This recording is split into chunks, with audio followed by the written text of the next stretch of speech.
This meeting to order. And just make an announcement. So we've gotten some clarification on the Brown Act with respect to committees, subcommittee members and board members. And it's my current understanding that if board members want to be on this session, they're welcome to join the session and listen to what's going on, but they're not supposed to contribute or give us any comments. And for the most part, that includes facial comments. So it's best if they do not use their video. So board members who are not subcommittee members are welcome to observe and understand what's going on, but they're unfortunately not able to contribute. So I just wanted to say that.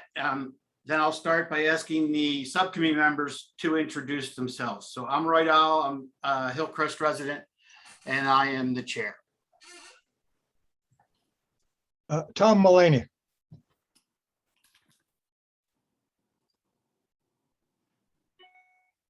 Matt Wallstrom, Hillcrest. Ernie Barn, University Heights. Rare Marsh. I think we're just introducing committee members at this point. I'm Lou Railing. And I'm Mary McKenzie. Gail Freed here.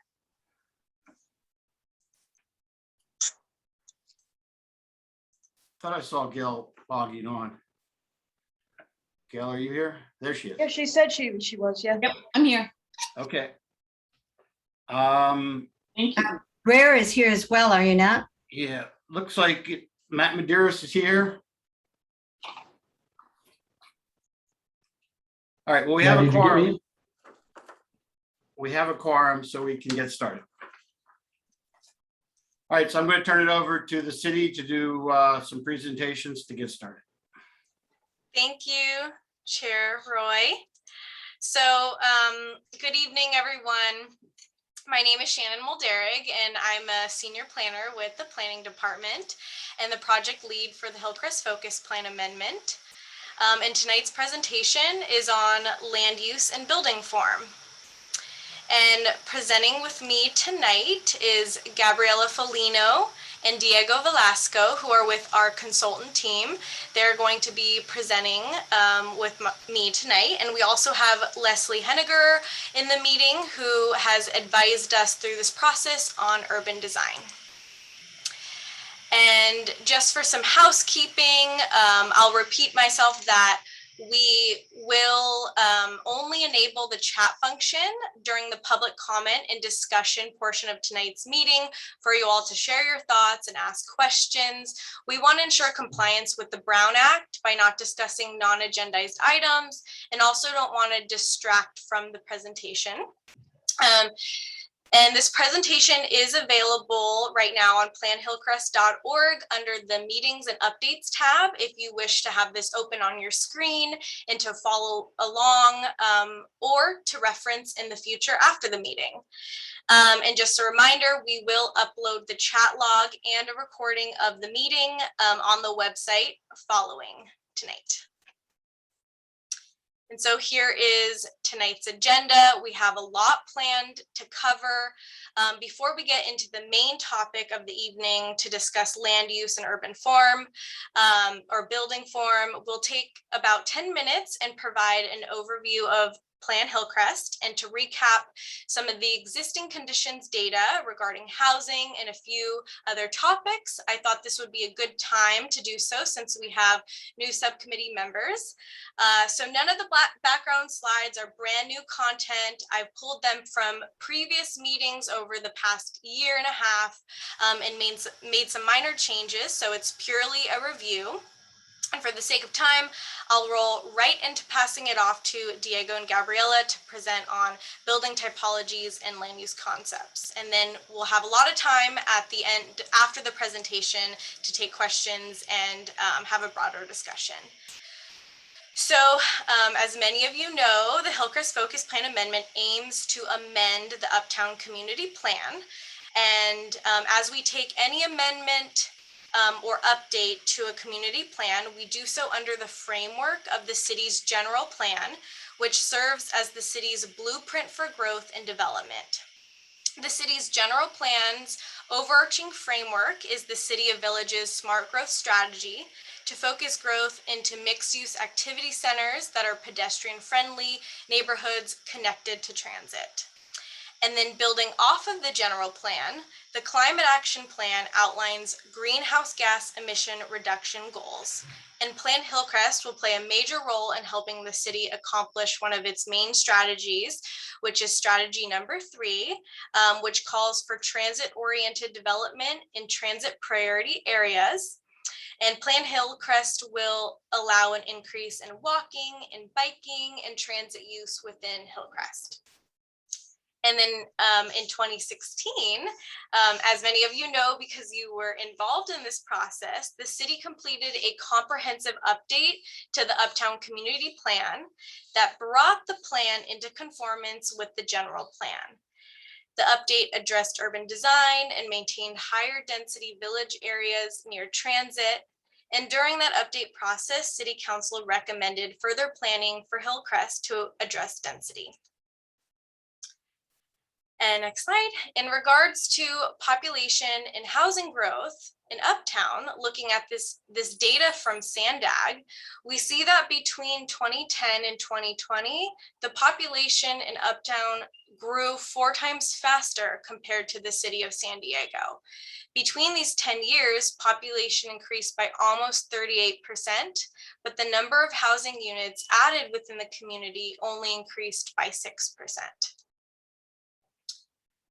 Next slide. And although it did address other issues, the 2016 community plan did not increase housing capacity at a time when there is a housing crisis. And it established a discretionary review process for buildings over 65 feet through the community plan implementation overlay zone. So I'd like to recap some existing conditions data. So there's about 6,000 residents and 4,600 housing units within the 380-acre plan amendment area. And commute pattern data shows us the employment area within Hillcrest is a major regional draw. People come from all over the region to commute into Hillcrest. So much so that the people that come into Hillcrest to work is 6 times greater than the people who live in Hillcrest and commute out for work. There are very few people, only 330 that live and work in Hillcrest. So in this amendment, we have the opportunity to look at ways we can increase housing within Hillcrest for those that work here to reduce greenhouse gas emissions and meet our climate action plan goals. And as for mobility planning, this is Sandag's planned transit network for Hillcrest. And through this amendment, we can support the transit that's being proposed by Sandag's 5 big moves and draft a regional transportation plan. And the amendment also presents an opportunity to plan for density near existing transit that's currently in Hillcrest, specifically along the Park Boulevard bus rapid transit corridor where high frequency transit exists today.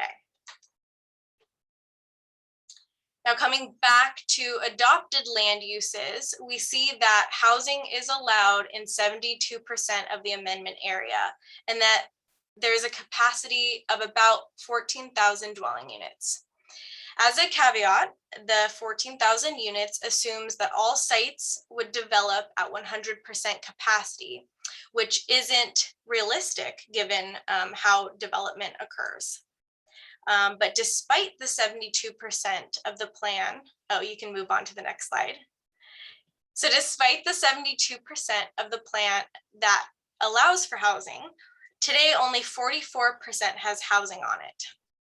Where there's that 14,000 unit capacity, only around 4,600 units exist today.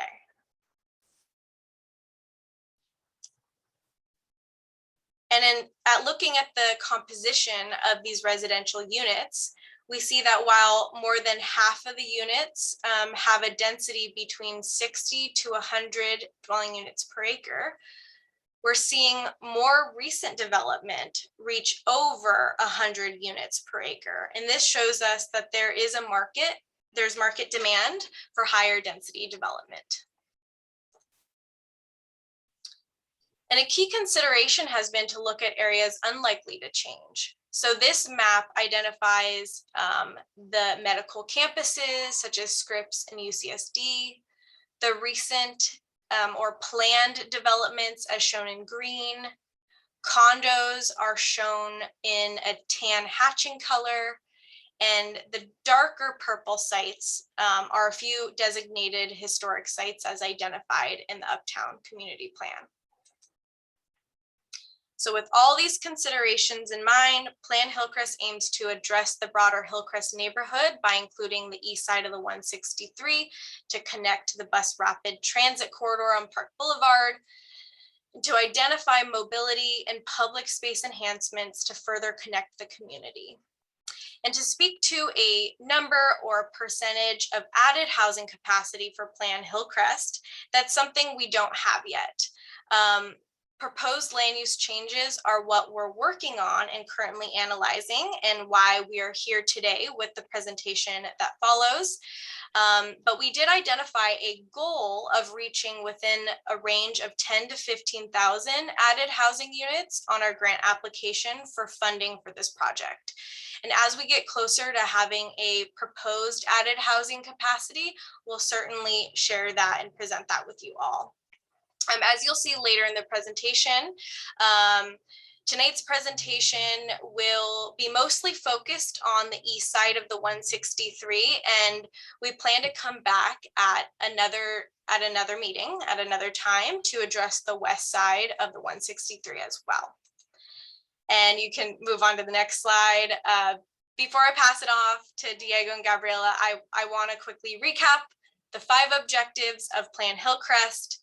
So to celebrate the legacy of the LGBTQ+ community, to preserve historical resources and create inclusive spaces, to create public spaces and parks to connect people, businesses, services, and places to recreate, to strengthen conditions, make it easier to move around and access, support local businesses to ensure a thriving and sustainable business district, and to address housing needs by increasing housing opportunities near transit. So the more folks that live in the area, the more foot traffic there will be for businesses, the less reliant residents will be on their cars, which will help us meet our climate goals and support the transit that exists and is being planned for. And then next slide, I just want to reflect on past concepts that have been presented for public realm and public spaces, urban design, mobility, and historic. And these presentations and meeting recordings are all available on planhillcrest.org. This has been one of the benefits of virtual meetings, is that we have a lot of content that's easily accessible and can be revisited after the fact. So with that, I'll pass it off to Diego. Thank you, Shannon. Good evening. Thank you for the opportunity to present today. Today, we're going to talk about land use alternatives, but we thought it would be helpful and also productive to actually start that conversation by illustrating what the colors on a map actually look like. What does it mean? What kind of development are we talking about? And for this, we put forward, based on what we saw as representative site opportunities or different characteristics of sites and their sizes and geometries, and also with the spirit and policy of supporting a diversity of housing types, we wanted to start with these 3 different building types to demonstrate those opportunities so that maybe we can connect then that to the colors on the map when we actually start looking at the alternatives. The first one, as we're showing here on the screen, is a type of development that could work well within smaller, compact lots that we see a lot of in the Plan Hillcrest area. This would be building that is anywhere from 2 to 4 floors in height. The parking is kind of easily tucked behind maybe a small amount of retail, perhaps slightly under the building, could be open or could be closed garages. And you know, this can get anywhere from 1 to 3 floor area ratio, again, depending on the number of floors and the size of the units. If you go to the next slide, let's see what this might look like. If we're looking at just a hypothetical site, this is just, could be on Washington Street, could be on University, could be Fifth Avenue, just as a hypothetical, what this could look like, if you go to the next slide, could be one level of commercial on the ground floor, maybe at the corner, and 2 to 3 levels above that of residential. Next slide. These are some examples from within the focus plan area, from townhomes all the way to stacked condos. You can see that we're seeing this kind of development kind of snugging in or fitting into kind of the smaller compact lots. So that we think that is one option to consider, particularly, again, like I said, for those smaller lots. A second alternative to look at would be the Podium Mid-Rise. And this is sort of perhaps what you could achieve with wood construction. 5 to 7 stories are kind of the typical limits of wood construction. This is an interesting building type to consider because we are seeing this building type within the plan area. With the assembly of parcels, if you get enough properties together, you could see this come about. With the size of lots that we have in the area, you could tuck the parking behind, wrap it with some commercial on the front. Again, 5 to 7 stories, anywhere from 4 to 6 floors of residential above that, could yield you an FAR of maybe 3 to 5, and is an option that we should consider because, as I mentioned, this is a typical format for wood frame construction for mixed use residential. So going to the next slide, again, our hypothetical site, it could look something like this, again, with commercial on the ground floor, maybe 4 to 6 floors of residential above that. It's ideal, of course, when they're on corners, but we have examples where these developments also fit within the middle of the block. And the last typology, these are examples within the focus plan area, recent buildings that have been built in the 5 to 7 story range. The last example is to consider is looking at some of the larger properties or lot opportunities that we do have in the focus plan area, particularly on the east side, and looking at opportunities for housing. I think we really do have to consider the potential for high rise.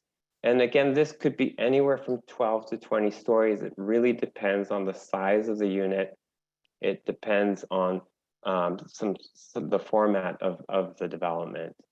But with 1 acre, you could actually accomplish a good amount. And you can see that with the tower typology, one of the things that we want to discuss today, once we're done with the presentation, is some of the potential trade-offs for going high.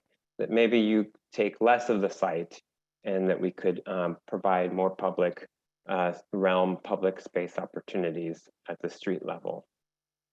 Going to our hypothetical site, this is what it could look like, and we could implement supplemental standards that talk about the building base. In past presentations, I believe it was in April, that we talked about tower controls and ways to address the first 30 to 45 feet of the building with step backs and transparency to address how the tower fits in.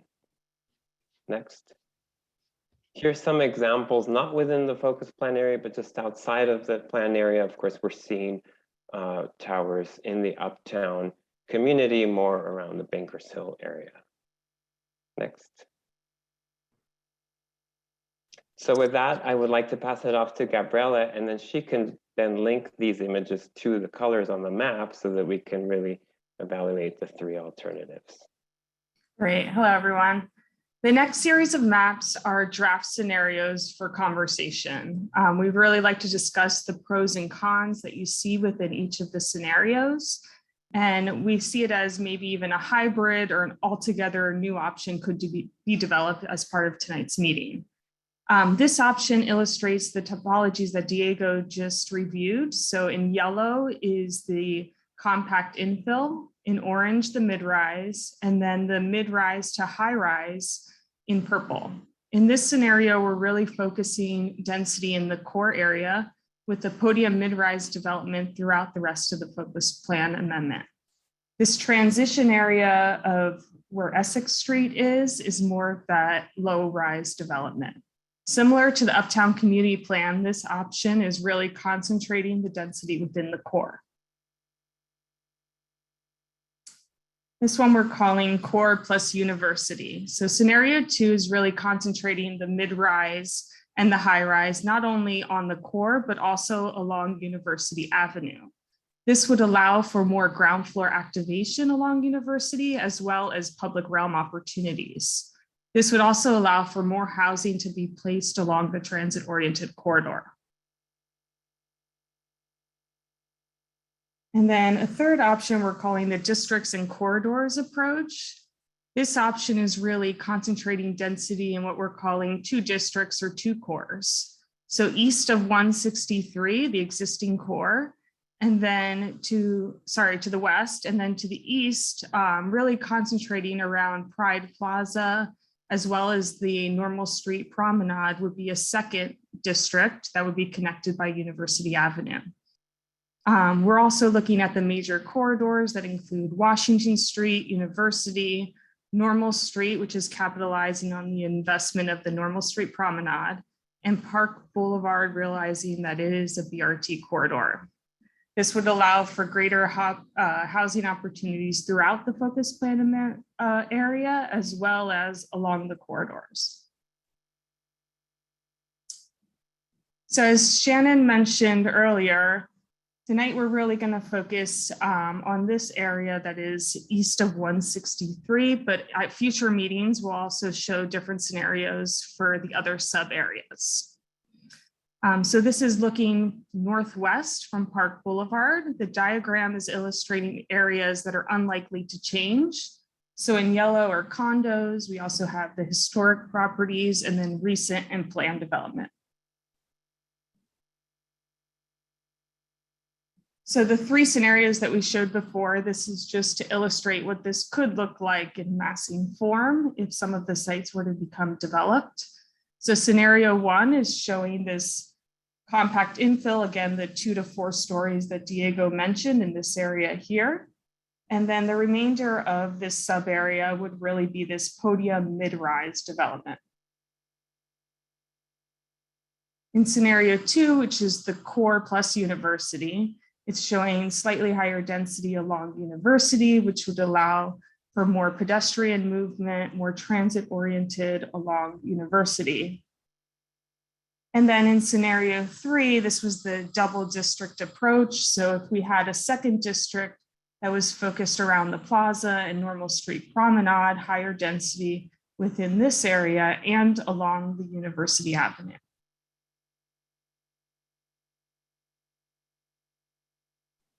So to wrap up the presentation, we also wanted to zoom in a little bit closer. Similar view, you're looking northwest from Park Boulevard down University at the first scenario, which would look at the compact infill lower rise buildings. One of the things to consider there is with the lower rise buildings, it's likely the buildings would take up more of the site. And so we would be looking at probably a standard sidewalk along University and Park Boulevard, unless of course there's the ability to take other right-of-way. With the lower scale development We also have to, one of the things that we're tracking is how well are we doing in addressing the housing needs. And with more rooftops, of course, does that support more of our local businesses? And as well as the opportunity to strengthen those connections in public and add public space. So when we go to a mid-rise option, it may look like something like these. These are just concept illustrations just for conversation purposes only. But with a mid-rise, then we could begin to think about standards that might help to provide wider sidewalks with a double row of trees. Certainly, we are getting closer to meeting our housing needs, and so that's one thing that we would want to consider in our conversation today. And then the last option, with taller buildings, I think there comes the opportunity to have a conversation about trade-offs and working with supplemental development standards. Could we look at corner plazas, pocket parks, paseos, courtyards, those wider sidewalks? And we talked about this before at the beginning of the year with public realm opportunities and the opportunity to provide these kinds of spaces and what they can actually, the ways that they can enrich the Hillcrest neighborhood. So with that, what we'd like to get input on is, how do you feel about these different alternatives? And really thinking about the pros and the cons and the merits of each, because that's really going to help us as we evaluate them. And perhaps there's another alternative that we should be considering. And then also, what are the trade-offs to consider with increased density? What are things that we want to get? With that, I think I'll turn it over to the chair, Roy, and let you proceed. Thank you very much. All right, we will begin to start taking comments. I see Bill Ellick has his hand up. You want to give your comments? Thank you, Roy. Thank you, Shannon, for this presentation. I think it's evolving from what it was before. I have one question and a number of questions. First of all, in the beginning, you talked about the SANDAG projections for 2020. When you went, I think, from 2010 to 2020. Have you gone back and looked at the census data, and how does that interrelate with any of these numbers? So that's question number one. Number two is, I can see that University and Park Boulevard are very transit-oriented areas, but you've included the areas up more towards Washington for a higher density, particularly in number three, which I totally think is wrong. You're getting away from the transit orienting. If you want to put mid or high rise buildings anywhere, I would suggest that they be concentrated along University and possibly Park. Park was one of the alternatives that was suggested back in 2016 when the community plan was amended. Also, there are a number of single family homes along Normal and I believe it's Center Street, which reflect the history of both Hillcrest and University Heights, which is up at the end of Normal.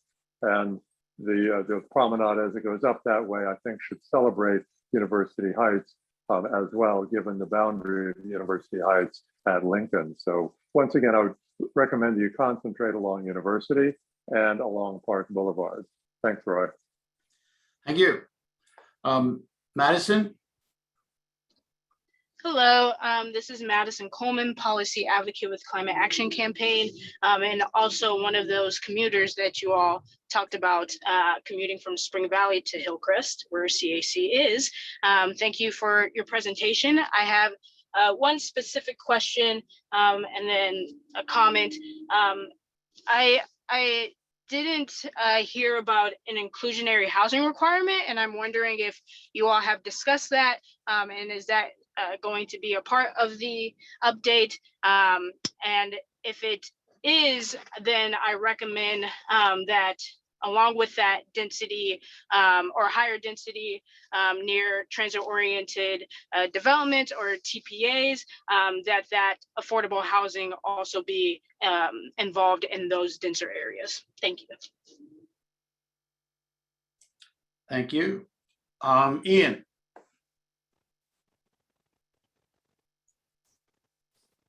Good evening, everyone. Glad to be back. Hey, so I think that the answer lies in kind of a hybrid between the high rise and the mid rise, especially along Park and as illustrated in the last two frames. The reason for that is that when you go up, you have more opportunity, as Diego stated, for pocket parks. Everyone seems to be screaming for pocket parks. This is how you do it. You can't do it with flat Atlas style that the one on Pennsylvania and Fifth just takes up too much footprint. When you reduce the footprint and go up, even perhaps sliver buildings, as the one behind 7-Eleven on 4th, and I believe it is, what's across street? Robin. Thank you. The one that Ted Smith did. You get, it handles your housing needs, but it really has a lot of open space. Now, you know I'm big on urban forestry versus pocket parks. I think the greening of Hillcrest and Uptown is essential. The pocket parks and park, someone came up with a number and then it's bandied about as the thing to achieve. It's just a number. It's just someone came up with a number, and we meet that need or we don't. It's kind of arbitrary. But for real, what this does is it creates that open space and gives you the density in the housing. We have investor class, who was just on the news today. This is very important. Investor class, Wall Street is buying up land and housing and turning large city like ours into company towns. They don't need to rent them out even. They're just doing it for investment and tax purposes. That's what's driving up the cost. An average median right now is at $824. $824 for a median cost of a house. That is crisis, my friends. That is crisis. This is the way to solve it, and this is the way to contribute bigly, as opposed to the new SB 9 bill, nicely signed, and I'm all for it, by Tony Atkins and Newsom, that works with the single family neighborhoods. But this isn't a single family neighborhood. This is where it goes. This is TOD development, TOD, transit oriented development. This is where it goes. And I applaud the city. If they can just stray away from getting those stupid historical districts in there, we'll be in fine shape. Thank you. thanks, Ian. Oscar, you were the next one with your hand up. Yes, I just wanted to say thank you for the time spent on the designs. I think I really want to push for the high density, the district styles that you guys had proposed. Increasing the density along University is critical. Increasing the density along Park Boulevard is critical, considering those are the transit areas. But I also want to encourage everyone to understand that there is a change, and there doesn't need to be this static neighborhood. My friend used to live right behind the red building in Inside Out. It was a small single family home. She loved living there, but there was an opportunity, and they were now I think they're constructing into a much taller building that's going to serve many more families. So that's why I think, yes, there does need to be areas that need to be protected, but people need housing now. People need housing in 5, 10, 20 years. And increasing that, the density, I think, is going to be the only sustainable method. There's exactly to Ian's point as well, there comes a lot of opportunity when you kind of increase the height as well, where you do have some public areas as well, and maybe create some pocket parks or create maybe some setbacks that allow that good architectural design. I don't want this to be thought of as, oh, this becomes the next New York and there's going to be these horrible towers. There's ways to increase a lot of beautiful density, but increase or hopefully not harm the neighborhood. So I definitely want to encourage all the design to be pushing for a higher density, taller buildings, but at the same time, encouraging everyone to increase the greenery, increase the public spaces as well. Thank you. Thanks, Oscar. Other non-board comment? I don't see anybody else with a hand up. Is there anybody else non-board? All right, let's turn over and let's hear from board members. Oh, sorry, one moment, Roy. I see Sharon Gell has her hand up. Oh, okay, it doesn't show up. Sharon, go ahead. Okay, sorry, that feature's not working on my phone, I mean, my computer at the moment. I've got a couple of questions. On, you talked about ground floor retail. Now, in the past, I know there's a lot of emphasis on that, but with more purchasing being done online, do we need less ground floor retail? Is the city planning department adjusting those numbers when they do their plans? So that's one question. I am on, in terms of the various alternatives, this committee has done a lot of talking in the past about wanting more pocket parks, more open space. So option 3 gives more options, yes. And also something we haven't talked about is Hillcrest is up high. Tall buildings are going to have fantastic views. So you should be taking advantage of that natural topography. And that's what taller buildings do. I like the idea of the variety. And having worked on Normal Street, I like the idea of more housing, more density along Normal Street to take advantage of the park that's going to be there. Thank you very much. Thank you, Sharon. All right, board members. Tom, I see you got a hand up. Yes, I do. So my first question is for Shannon. So Shannon, I have a copy of the grant application way back in March 2019, and that includes a target for Hillcrest of adding 10 to 15,000 housing units in Hillcrest. And so I guess my question is, was there an attempt to discuss that with the community and Uptown Planners before applying for the grant?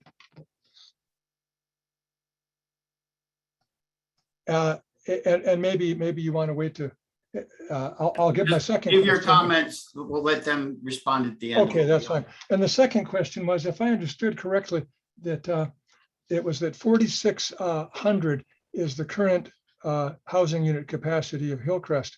So that if that was increased by 10,000, that would mean that the housing capacity of Hillcrest, additional capacity, in addition to what's there, would be triple. So essentially, you're taking the community plan that we spent 7 years on and tripling the density for Hillcrest. So I wanted to verify if that's true. Thank you. Okay, other board members? Lou. Thanks for the presentation. A lot was really clear and easy to follow in this, and I really appreciate that.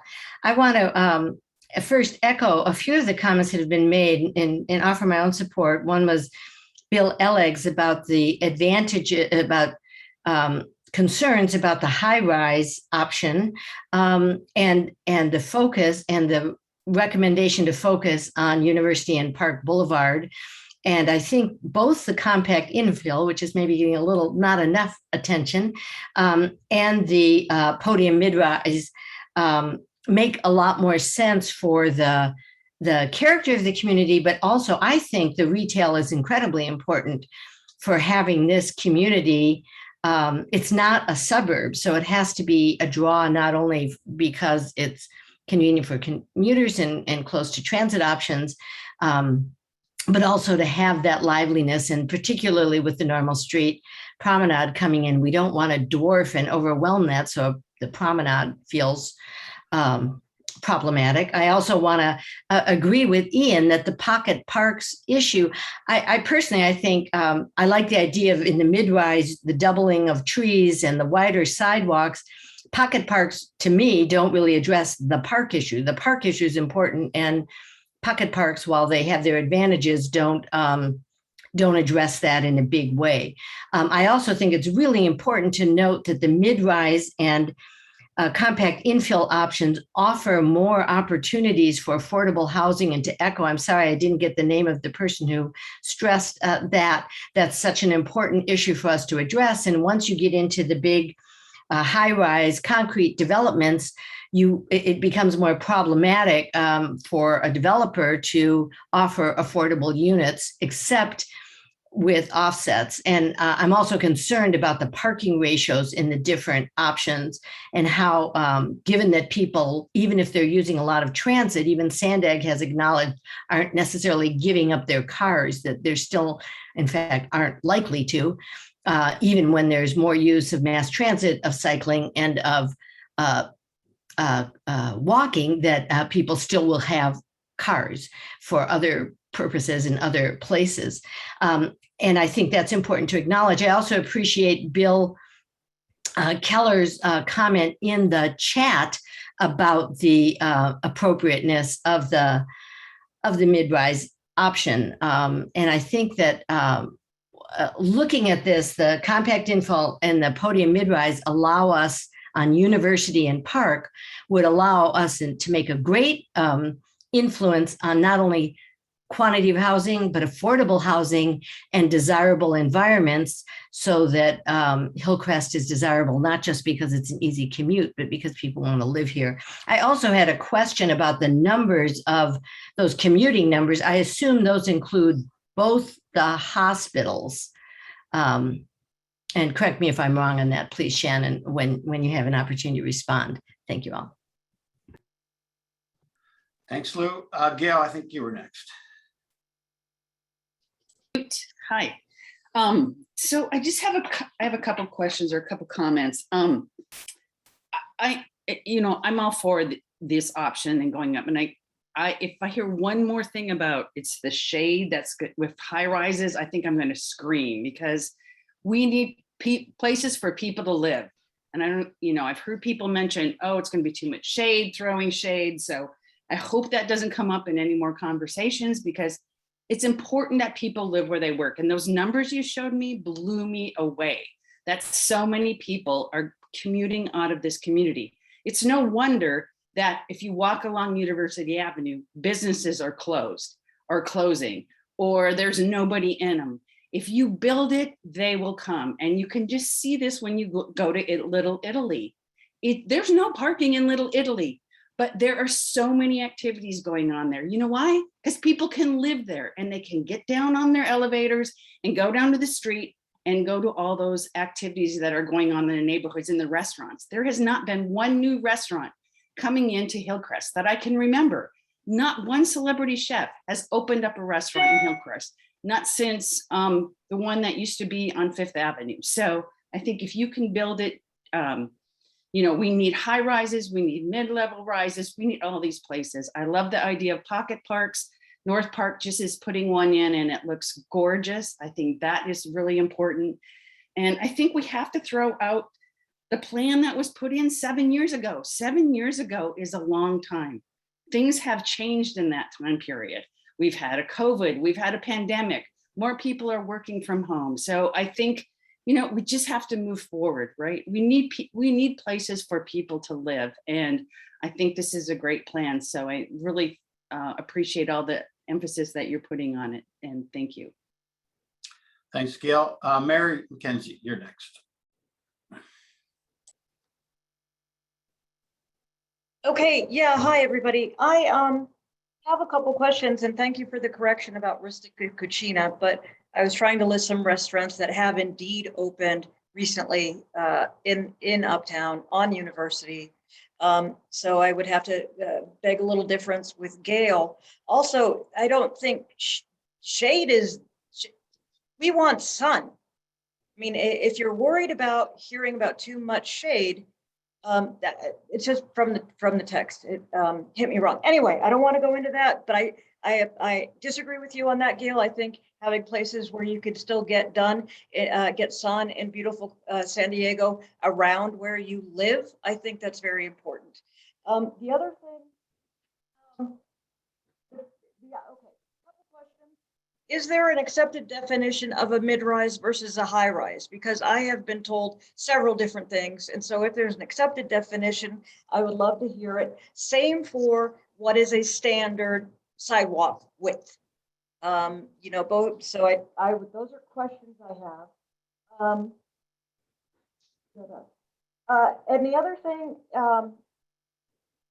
I would ask or say, actually two things. I agree with Lou, and again, I also feel bad because I don't remember who said that about affordable housing, and perhaps that's not your guys' purview tonight, those of you who are speaking to us.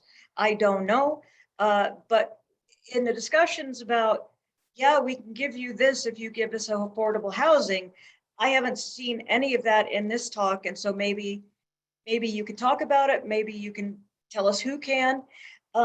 And then the other one is, I never hear too much about, or very much about disability access. Mobility used to be the word used for disability access. And now mobility means a completely different thing. And so you have to point blank talk about accessibility. My thoughts, that's all. Thank you. Thanks, Mary. Let's see. Brer, I think you were next. That was a great presentation. Actually, I'll just say, compliments to you because this is much better than the previous presentation.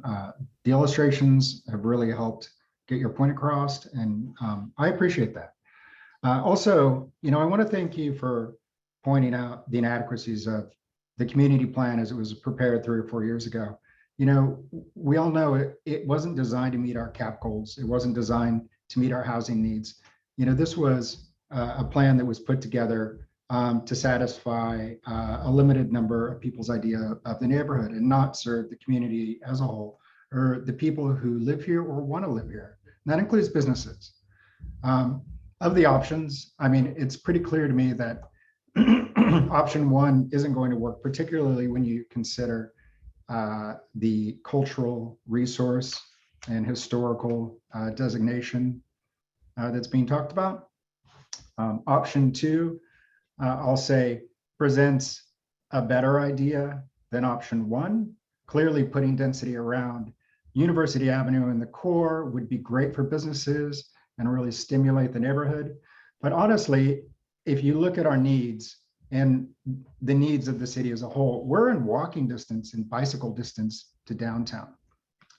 We have several major transit corridors coming through the neighborhood, and all of those transit corridors and connections to downtown should be housing people. Now, I know that when you look at these illustrations, it seems quite dramatic, but I'd like to point out one thing, and that is that the build-out time for a plan like this is many years. We've all seen how long it takes to get 1 or 2 buildings up in Hillcrest and Bankers Hill. This isn't something that's going to happen overnight. When you see these conceptual illustrations, you really have to think of this as 2030, 2035, or further out to actually see something like that in the neighborhood. Buildings will start to pop up, and even then, based on market forces, they might not be building out to their maximum density.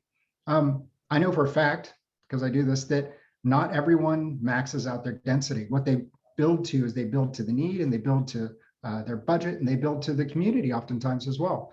I'd encourage people to look at Washington Crossing, I think it's called. This is a great, small, interesting project that fits into a pattern of medium to high density development. There's another great project to look at that just finished in National City called Parco at 8th and B. And this is almost primarily affordable housing, 60 to 80% AMI, but it doesn't look like it. The idea that we're not going to get affordable housing if we get taller buildings is wrong. Really, affordability is all about the pro forma, how you design the project to be built. So I just want to stand up and say, you know, number 3 is great. This is going to give us housing. It's going to give the neighborhood people, and it's really going to like just, you know,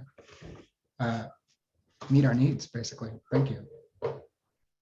Thanks, Bear. Matt Wallstrom, you're next.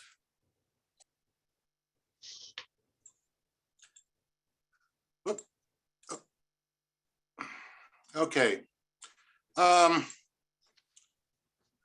Just gonna say 4 things.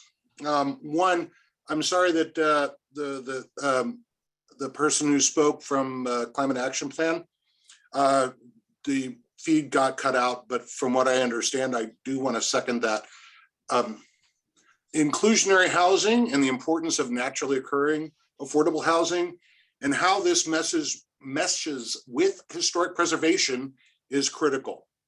Also, how this will conform with the San Diego Housing Commission's report on the critical importance of preserving naturally occurring affordable housing, even separate from historic preservation considerations. The second thing is this: if this is intended to meet the goals of the Climate Action Plan, then mid and high-rise projects need to be evaluated for the greenhouse gas emissions from the amount of concrete involved in constructing them on a case-by-case basis. Any plan, such as options 2 and 3, that does not include making such a cost-benefit analysis of height over greener structures is doomed to make things worse.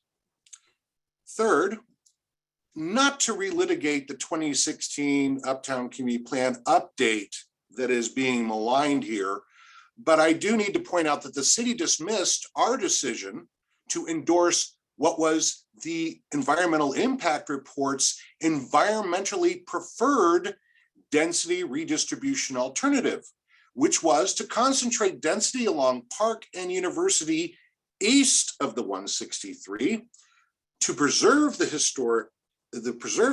Hillcrest core for the historic district. Any other option than number 1 is simply the city once again ignoring our decision for no better reason than that the city applied for a grant to increase the already huge increases allowed in the current plan and needs something to show for it.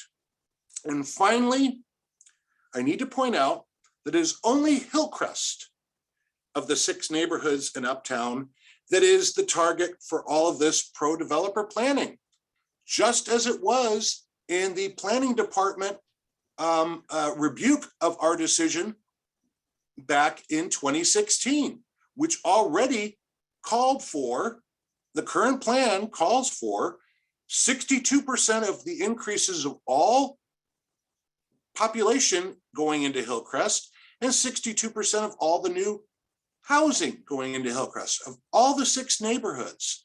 And now we're wanting to increase even that. That, again, as the current plan has it, we are supposed to absorb 95% of all the new dwelling units built and 112% of all the new population. Put that together with the historic preservation and the attempts to get that. And as a gay man who has lived here as of 22 years yesterday, when I first moved here, I'm very disgusted by what is being proposed otherwise. Thanks, Matt. Other board members that have comments? Oh, I guess it's my turn. So scenario 4, since Shannon opened the possibility. So the original subcommittee of Uptown Planners was asking the city to move the density from the core to the east, as is sort of described in scenario 3. Move, not what Michael Brennan said, oh, well, then let's put it everywhere. No, the idea was you can't, it doesn't work well in the core. It works better on the east. Now, I understand the city just rejected that and decided to just go the one way. But I would have preferred where you have the purple on scenario 3 on the right side, that you had less purple on the left side, because that's the point, is you put it where it can be handled better. But then I also noticed in Shannon's earlier slide, I always thought that the trolley was going to go down Park Boulevard. And all of a sudden, I see the trolley going down University, which I think is very problematic, instead of going down Park Boulevard. So I don't believe that that is a feasible solution, because we only have 2 roads that go, 3 roads, but really 2 that only go all the way through. And that's Washington and University going east-west. And to have that trolley go there instead of going down and taking away all the car traffic on University is not going to allow you to put the kind of density that you want in that area, because you will basically have gridlock. Now, I know everybody said gridlock is great because then everybody has to sell their car and ride the bus. It just is not realistic. So I think the density, the higher buildings do belong along the Park Boulevard in the right area. I think that's the compromise that the community's accepted. But I don't think just because Plan 3 does that, that it also ups the other side, that that's a fair trade-off. So that would be my comments. I'll go to the city. Shannon, you want to respond? Yes, I will do. So there was so much said, and I appreciate all of your feedback and your questions. I've been taking notes, so I will try my best to address some of the questions that were asked. And of course, Gabriella and Diego, you can chime in. And I just want to put it out there that if I'm not able to answer your question, or we aren't able to answer it, feel free to send me an email. And I can follow up with you on any questions that you do have. So kind of starting at the top of my notes here, Bill had asked about the census data for 2020, and if we took a look at that.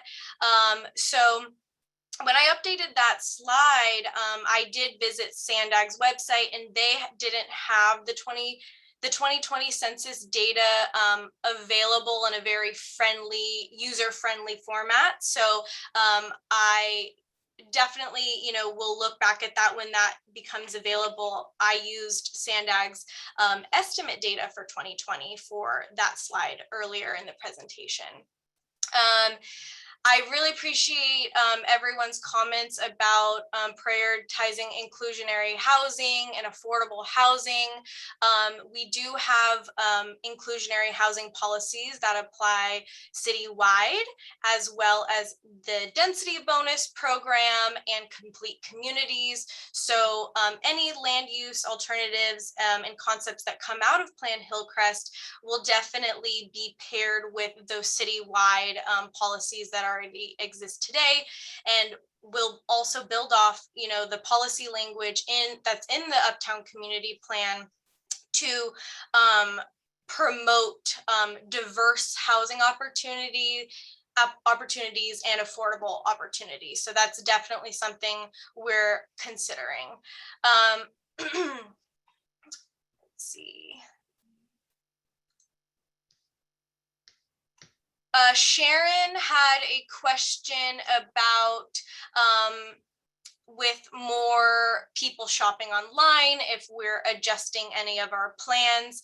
And I know we have talked about, some initial concepts for where ground floor retail could potentially be required. And it wasn't in tonight's presentation.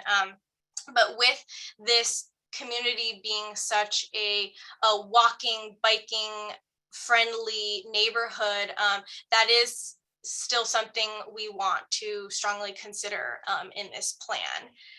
And I'm sure, Diego may want to add on to that. So I'll kind of address some of the other questions, and then we can come back to Gabriella and Diego, their responses to these questions also.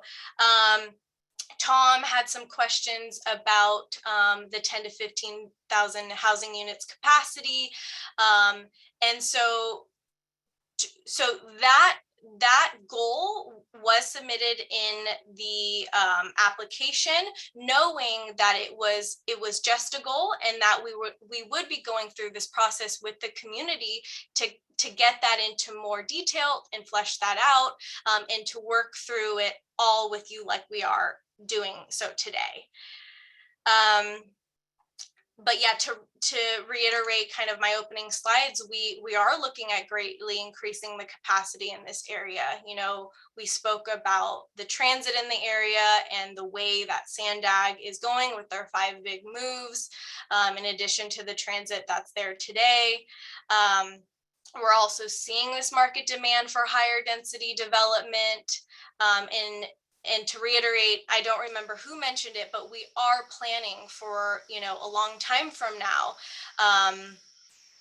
Let's see.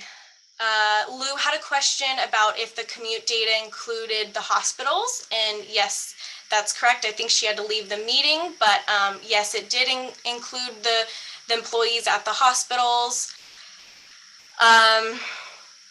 Mary had a question about kind of standards for mid-rises and high-rises. I'll let Diego answer that question in a minute. But she had a question about standard sidewalk widths. And so standard sidewalk widths are about 5 feet. Let's see, and I think that those are all the questions I wrote down. Again, please email me if I didn't get to answering your question, but I do want to turn it over to Diego and Gabriella to see if they have, you know, any more thoughts in addressing people's comments or questions. There was a comment in the chat about how do we work toward good design, and I think people want to ensure good design, and I think we just do our best. I always say promote and hire good architects, but in the absence of that, I think we have the opportunity to develop clear, as best as possible, objective and easy to implement standards. And we talked a little bit about this, or quite a bit about this in April, with particularly with towers and tower controls. So these are things that we can write in. I am a believer in standards. I also know that they're not perfect, but I do think that that's a possibility, and I do believe that as an area matures and continues to grow, you know, good design comes about sort of in a snowball. One good building encourages another good building, and so on and so forth. But it's a very good question, and I think we have to continue to ask it. The other question about a clear definition of mid-rise and high-rise, I think that the clearest definition comes in the California Building Code. A high-rise is technically a building that is that the highest floor plate is more than 75 feet. So really it's above 7, 8 stories is an official definition of a high-rise per the California Building Code.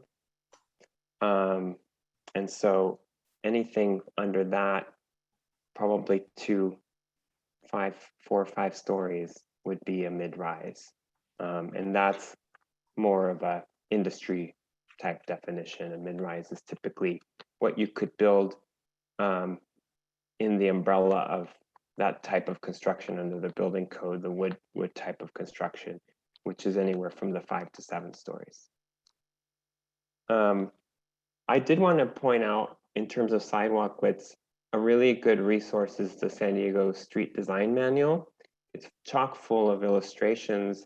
And in chapter 5 of that design manual, and some of you are very familiar with this, I'm sure, there's a number of different parkway configurations. There are different configurations for sidewalks, and Shannon is right.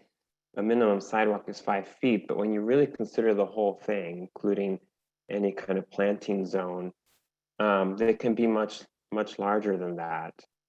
So I would take a look at that. It really kind of depends on the configuration. If it's contiguous, meaning that the sidewalk is right at the curb, or if it's set in with a planting strip or row of trees, so non-contiguous. A non-contiguous sidewalk tends to be the whole right of way, or dimension tends to be wider. And those are ideal for supporting the urban forest, and good tree canopy is to allow more of that space for the trees to grow. 6 feet or even more is ideal to allow a tree, particularly in our terrible soil, to grow. So those are just a couple of answers. And I think there was also a question about the location of the trolley in the Sandag plan, Shannon, which I think this graphic highlights.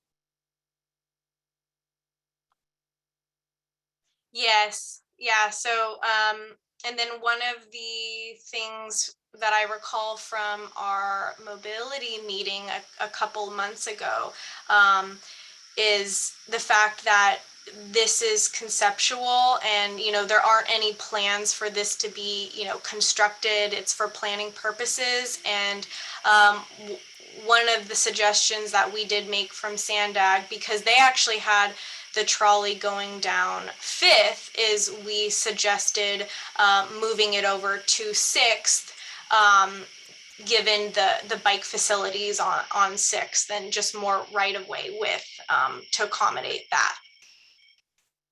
But the question was, is no longer going to go down Park like it was originally designed to get to the city?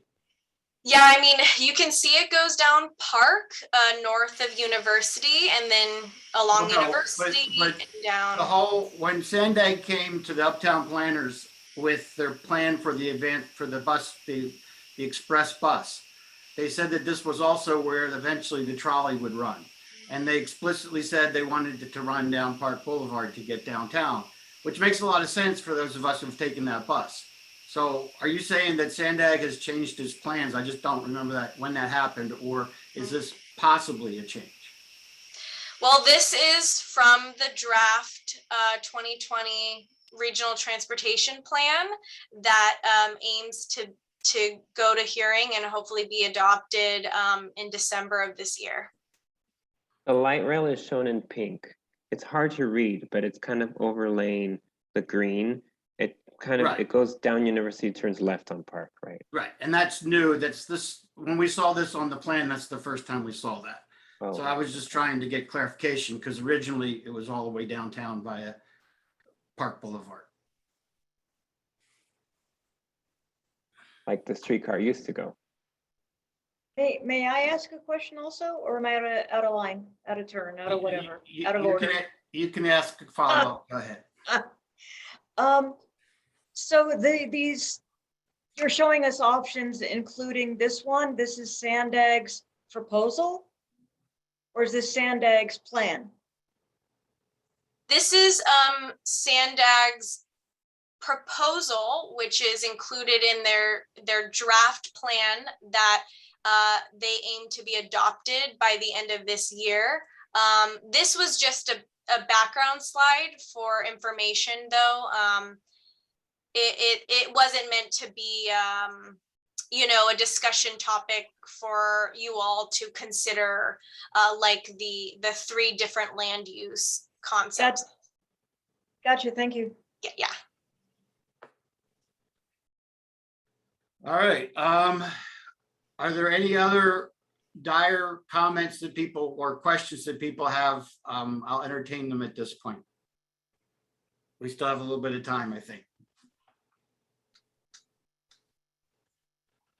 If not, Including board members?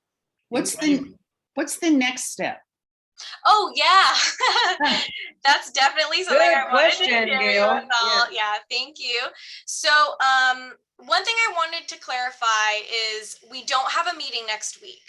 It's technically the 3rd Thursday of the month, but tonight is our presentation for this month. And then I don't have a date for our next meeting, so please, stay tuned, stay in the loop. As I mentioned earlier in the presentation, we focused on the east side of the 163 tonight, but we aim to come back in the next couple of months and focus on the west side. And then in the new year, we plan to launch the online community engagement tool, which will be an online survey where participants will be able to choose preferred land use scenarios and mobility concepts. And so we'll be coming back to the group with an overview preview of that tool. And we'll also be asking all of you for your help to help promote that tool through all of your channels and connections in the community. But that's what I got for an update on next steps. I do have one more question, Roy, if I'm allowed. Sure. I forget who said it. I apologize. And I do want to echo Brer. I should have said that before, that it was a very interesting presentation, a good presentation, very clear, I thought. So I did want to echo what Brer said. But there was one statement that higher density will necessarily lead to more foot traffic to our businesses in the neighborhood. To me, that could go either way. It depends if we get rid of our cars or not. It depends on how the public transport is. I don't think you can just make that link unless, there are studies that show that link. But I don't know that that's the link. And if we are in higher density, I think there would be a lot of people who don't want to get on crowded sidewalks. And I know it was Oscar who said it's not the next New York. But if we're on a street like University and we have lots of, now I know they're high rises, if they're over 14 feet. No, sorry, you said over 7 stories, I think. And so that doesn't seem like a no-brainer to me. That's all. Thank you. Okay, we're not going to open up a whole new discussion on that topic, but at least the city now can collect and provide us information to either support or contradict that. So these are important questions that for this, we're focusing on things that the city can be studying, the city can be focusing on in their work that they're doing. We'll have an in-person meeting sometime in the next couple of months where we'll have a chance to discuss these things in a more in a better environment for dealing up with those kinds of issues. Any other comments before we adjourn? Yes. Yeah. So Roy, I think we have time for more discussion. We've only had one round for the board. The meeting has gone fairly quickly. I think that the city and the consultants have laid something sort of astounding on us, and I think it needs further comment.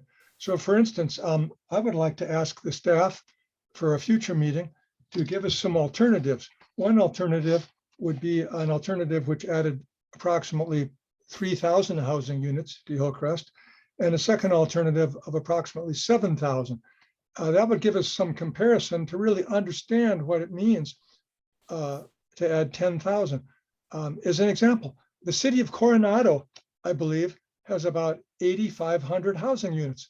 So when the city staff throws out a figure of 10 to 15,000, they're saying even at the low end, it would be an entire city of Coronado population overlaid on Hillcrest. So I'd like to see some alternatives at 3,000 and 7,000 units. Thanks, Tom. Other people have some parting thoughts for the city to consider?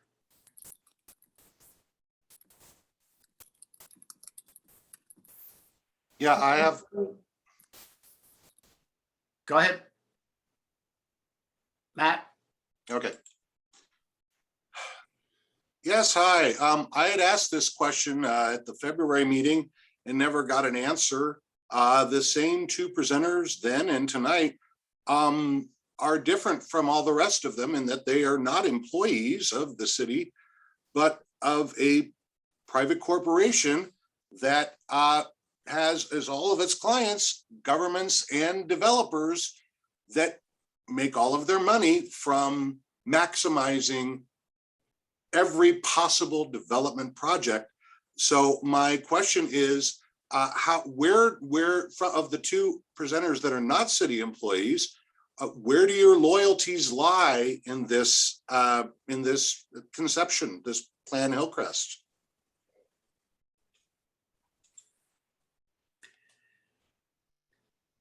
I don't Other think that comments? it's appropriate to answer that question at this time. Yeah, I'll accept that answer. Other comments from people? Sharon, you wanted to say something? Go ahead. I would, the city has said that plans have to consider climate change, and that's what they're trying to deal with. But I think this committee doesn't understand how you use land use decisions to fight climate change. So maybe they need next week or next time, they need a little education. Just some basic stuff, what the city, yeah, some basic. Tying it to climate change? How does land use decisions affect what's good for fighting climate change? What sort of decisions does the city trying to make? I mean, they said they have a climate action plan, and they're trying to use new plans to fight climate climate change. So, but I think a lot of people don't understand how things relate. So a little basic climate change 101. You had said, Roy, that you didn't understand this. Well, when I look at the chart that she showed about how many people live and work in Hillcrest and how many commute in or out, and we're talking about a new measure for how we're going to measure our success, which is vehicle miles traveled. I don't see how any of this will address that, but we're going to talk about mobility when we're in person, and we have a lot more time to go through some things that aren't easily done online. Okay, I heard Shannon say that the city's goal is to increase the number of people who both live and work in Hillcrest. And I haven't seen how they're going to do that, but I'll be glad to see it. That's what they need to show you next week. They don't Yes. understand this. Okay, I that's mean, you great. don't understand it, yes. Or not next week, next time. Next time, yeah. Okay. Thank you. Thank you. Oh, that's great, Sharon. Thank you. Other comments? I would like to point everyone to, and I'm going to link it in the chat right now, where you can find the presentation online at planhillcrest.org. Add that to the chat, addressing Michael's or Ed's question in the chat.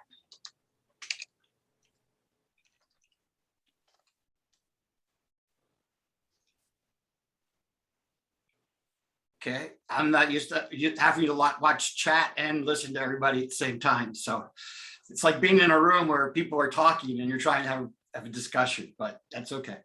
Yeah. All right. Actually, my hand is up, Roy. Oh, go ahead, Ian. Yeah, just as kind of a coda to the whole conversation. Members to be unnamed.